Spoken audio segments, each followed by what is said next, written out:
Siguro po, gaya ng mga past interviews na tinanong sa amin yung about PTSD.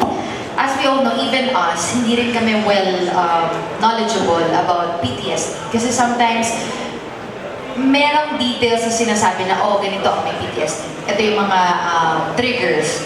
Pero as a person na merong PTSD, ano nga ba yung pinagdadaanan nila? So, hindi kasi siya natin natatackle. So, we're just hoping and praying na start ng film na to, more than the blockbuster, more than the whatever na kikitain ng movie. We're trying to aim that na yung advocacy mas mag-last. The story na may mga bagay tayo hindi natatakot na sana this time around, maging mas ready na tayo itakol yun. Kasi for sure, maraming may pinagdadaan ng ganyan.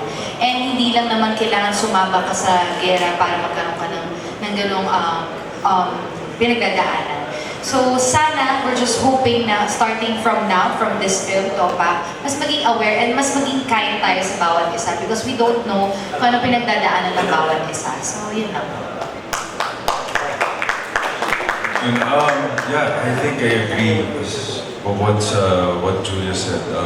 Definitely to continue, there has to be sustainability towards it. It's not just the film, but the film lasts a lifetime. No, that's one of the reasons why we actually said yes to this film. Kasi nag-focus with it. And this is a great opportunity for us. Sabi nga ni Julia, tama, we don't know the corners of each and every level of PTSD, but rest assured we have studied it through the researchers. We also have a roundtable discussion that you guys could watch online because definitely meron po kaming psychiatrist on board na kahit dun sa roundtable kami din natututo along the way.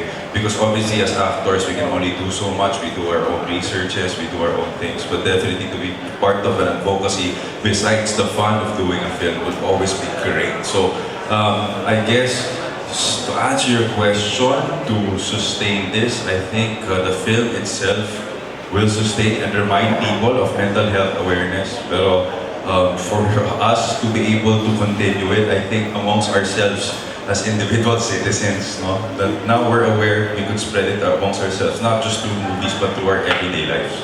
So maraming salamat. Can I just like in the movie, maraming physical things na nangyayari sa mga tao. Health-wise, you get injured, makikita mo bali ang buto. Pag nabaril, makikita mo may butas yung ano.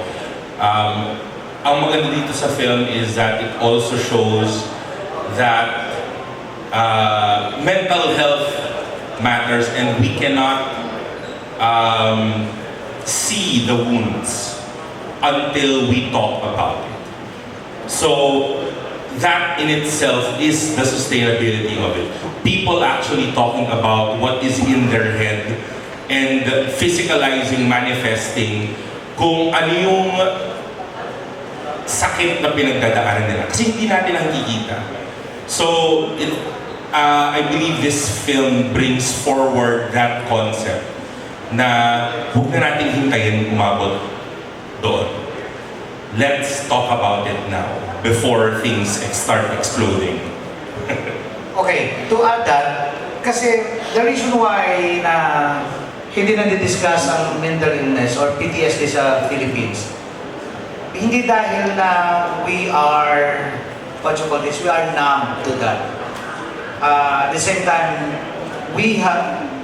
tayo dito and of course kayo dyan, we've lost people close sa atin because of that illness in some other ways, no? Depende. Pero, ang nakikita ko kasi, we were all taught as Pinoy to be resilient. Palagi yan. Bagyo, sakuna, gera, be resilient, laban ng Pinoy. Diba? Every day, yun yung running line. Be resilient, resilient tayo. Na somehow, nakalilimutan natin na a simple manner or a simple lang na gestures like, pwede ba ngayon we listen and sometimes mag-connect din tayo? Maybe mas matutunan natin yon rather than turuan mo lang siyang maging matigas palagi. Pwede ba siya maging maalumanay siya at magpahinga muna and mapakinggan niya siya and both of you nagko-connect. So I think yun ang mas kailangan natin. Thank you so much for the insightful answers. Okay.